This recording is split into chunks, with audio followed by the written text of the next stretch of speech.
Welcome to this special sports edition of Purple Pride.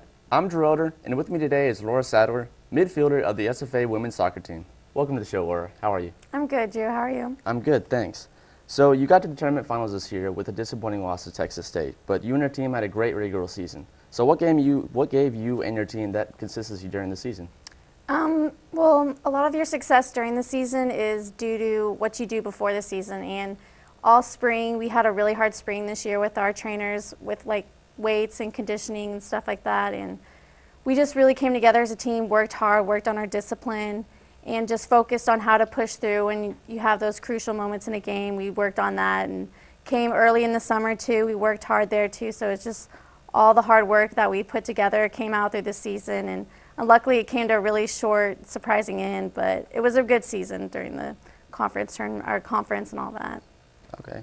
And with the help of a great coach, any team has the potential to be great. So tell us about the philosophy that Coach Amato has brought to the team. Well, the first thing, Tony just really cares about our team. He really just has a lot of heart for our team, and you can see it. He'll do anything for our team, and he's really just come in and changed the program to a whole new level, and it's exactly what we needed. We just really need someone to, put some discipline on our team and just have a good recruiting classes come in for us. And also just not only Tony, but we have Paul and Coach Kelly, and they've been great additions to the staff, and you can just tell that they really support our team, and they work long hours before, after practice to do anything they can to help out our program. All right. Your team led the conference with almost 4 goals per game. What does consistent offensive production do for a team like that? Well, obviously you have to score goals to win games, so it was good that we were able to put teams down pretty quickly early on in games. It helped us. We could relax, during the game. We could keep our composure once we got the early lead, but we also have to credit our defense too as well, because they always say defense wins games, and they were able to keep a lot of shutouts for us, and which was really good during the season, and we needed that to continue to keep scoring, give us the confidence. I think our backs really helped us forwards and our midfield to have the confidence knowing that if we do mess up, they still have our backs, and that we can just keep going to goal and score a lot of goals. And it was something, again, that we worked on really hard at practice. We didn't take any game for granted or go into the game underestimating the other team. It was something that we always did work on. And I mean, what you practice how, or you play how you practice. So that's exactly what it came down to. Okay. You have also been a key part of the offense this year. What was your offensive approach to the game when you were on the field? Well, starting in the game, I don't think about, okay, I need to score a goal today, or, I have to have like some type of stat. You just go onto the field, you just have to work hard. Everything that you did in practice, don't change it, just stick to the plan that we talked about. And eventually, soccer's not always pretty. If you just have to grind, get that goal, you just keep pushing yourself. And I mean, my philosophy towards the game is, I'm just going to do whatever it takes to win this game for my team, whether it's like I score goals or just help defensively because I am a midfielder. I just do what I can to help the team win. Is that philosophy a part of practice as well? Oh, definitely, because like you say, how you practice is how you're going to play. And so we definitely brought that philosophy every day to practice. We worked hard. We had a plan during practice. There was a reason for all the things that we did practice. Tony always reiterated that to us, that the things that we're doing in practice, there is a reason for it. And so everything that we did do in practice, we stuck that to the game, and we stuck to our game plan. We had confidence in our coaches that they knew what they were talking about, and we just stuck to that plan, and it was really successful for us. Okay. Another big scorer on your team is Chelsea Raymond with 13 goals on the season. What's it like playing with someone who's really on top of their game like that? It was really good for her to come in, especially as a freshman. We have a lot of good upperclassmen, but obviously in college soccer, things happen. Older girls, their bodies run down, or, people quit, people find other things they need to do in life, and, things happen, so your numbers dwindle down. And it's really important that you have a younger freshman class who can come in and make an impact like that. And it was really great, and she had a great season. She really enjoyed it, and I think that we really helped with open arms embrace our freshmen, and they felt really comfortable with our team and stuff, and I think that helped towards their success as well. Okay. And of course you got Carli, who will be playing in the Olympic Games for South Africa. What impresses you most about her as a player? Her consistency is very important. And just her leadership, she always has a very good spirit to her, and she's always that type of leader you can look up to. If things aren't going the way as planned, she can really help inspire the team and just bring our level up from the game. And she's just you can tell she has a very kind spirit to her, and everything that she says or does, she has the best intentions behind it, and she really cares for the team, and she just is such a hard worker as well. She will not quit for anybody. She'll just go out and do what she has to do, and she just helps bring our team together. She's a great captain for us. Okay.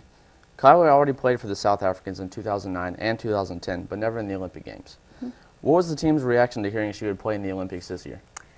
Well, it was actually before a game, and we were in our locker room, whatever, and I don't think anyone had heard the news yet, and she kind of came down, and she first told the coaches, about the news, and then before the game, we were in the locker room, and she came down. She's like, "Okay, guys, I have some really crazy news," and she's like, "We're gonna have to do a lot of fundraisers, try to pull some money together, because I want you all guys to come with me." And we're like, "What are you talking about?" And she's like, "All right, well, I'm going to the Olympics." And then, of course, we're like, "Oh my gosh," and we freaked out, and we have all these plans. We're going to try to raise money and go support her, but we'll see how it goes if we can raise that much money for 20 girls to go. What type of plans do you guys have for raising money? We were just kind of just talking about it, and we were thinking about car washes or bake sales. It was just something we were joking around with. We'll have to see how it goes if we can get enough money. Okay. Defense was another impressive aspect of your team this year, posting numerous shutouts. What made your defense so good, in your opinion? Tony focused more kind of on the offense. Of course, Tony's the head coach, so he has an overall say of what goes on, but our assistant coach and goalkeeper coach, Paul, he was a very key, vital role for the defense. Every day, we would separate our team offense. We worked on how we're going to score our offensive tactic, and Paul would always work with the defenders, and Paul instilled a lot of discipline with our defenders this year, which I think was kind of different than the years before. And we just had another good freshman came in that could help us in the back. And we also moved Brianne Vernon in the back too, which she's used to playing in the midfield, and she had a really great year back there in the back as well. And so we had a lot of good players step up in that defensive role, but Paul really helped discipline them and understand what it takes to have a solid back line, and obviously it worked out for us. All right. Okay, now Jordan King, one of the older, more experienced girls on defense, had a good year. What effect did she have for the team this year? Kylie and Jordan King were both of our captains this year, and Kylie was the more energetic, kind of crazy one, more outspoken, and Jordan was also very outspoken as well. She's a very good leader in the back. She knows what she has to do to get a shutout and get her business done and stuff like that. And but she also has that very calmness to her. So if things get very hectic in the game, she didn't let that affect her. And because she does have that calmness, she tries to instill that in the other defenders. If maybe they're made a mistake or something, she can help them relax and just keep the defense relaxed no matter what the game's going like. So she's kind of that calm force in the back, and I mean, it really helped out for us. But she's also that leader. She knows what she's doing. She is older and very experienced and has a lot of good years of soccer under her belt. So she was a very good, vital, key role in the back. We're going to miss her. Okay. Okay, now heading into the offseason, what advice would you give to players who look to walk on, or any incoming freshmen that you guys might have signed? College soccer is a lot of work. Don't underestimate it. Come in ready to run and probably cry, but it's also very rewarding because you just see all the hard work that you put into it, and it's really good to see. But just coming in, be ready to just work hard. That's all it is. It's all about working hard and who has the most heart and wants to win the most. Okay. So tell us about the chemistry that you have on your team. Well, the chemistry that we have has always been good, both on and off the field.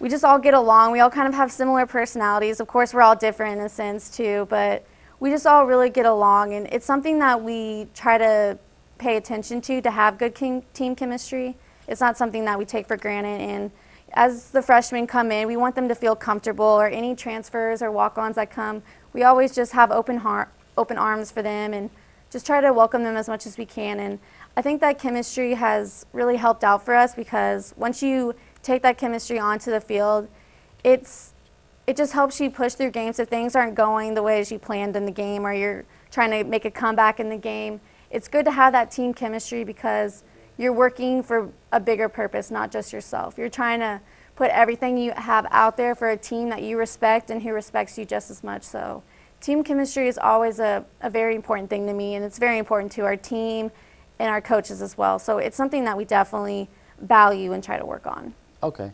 But no matter what happened during the season, obviously you and your team must have been disappointed with the loss for Texas State. But what was the difference maker in that game? Yeah, Texas State, the final was a very disappointing loss, and I don't think any of us saw it coming. It was very hard, but I mean, soccer is the best team doesn't always win, or the people who have the most stats, they don't always win. I guess when they scored their one goal, they had one shot and it was one goal. We had 7 shots, 13 corner kicks. We couldn't get in the back of the net. What the difference was is they just capitalized on the one opportunity they had. And it was very unlucky and unfortunate for us, but it's something that we can just, take in and be like, okay, it'll just give us more fire next year to try to get past the final in the tournament. And it was very disappointing, but I guess the key thing that just happened that game is they capitalized on their one chance, and we had many chances, but we weren't able to capitalize. Okay. Speaking about the season, what was your favorite moment from this past season? My favorite moment was probably after the Sam Houston game when we won the conference, because, I don't know, it was just, you realize all your hard work had finally paid off. I mean, our freshmen coming in, they had no idea what us upperclassmen went through in the spring to get to that point. And luckily they were able to jump on board with us, but just seeing all the hard work that we put into, I can tell you right now, no team in our conference worked harder than we did. And just to hold that trophy in the air and just hoist it up in the air, it was an amazing feeling, and it's something that I will definitely remember for a long time and value. Okay. And what aspect of the team do you feel needs the most improvement during this offseason? Well, I guess you can always just, continue to work on your discipline, working hard, and obviously our freshmen, they haven't been through a spring here at SFA yet, or any transfers that are going to be coming in or walk-ons. So a big thing that they're going to just have to work on is just to be ready and just to be ready to work hard. And it's not going to be easy in any way at all. So just a key role for them is just going to be able to come in and just be ready to work hard. That's all it is. Okay. Well, we all look forward to cheering you on next season. Thank you for joining us, Laura. That was Laura Seiler, midfielder of the Lady Jack soccer team. I'm Drew Oder, and that's it for this edition of Purple Pride. Thank you for watching, and as always, Axe 'em Jacks.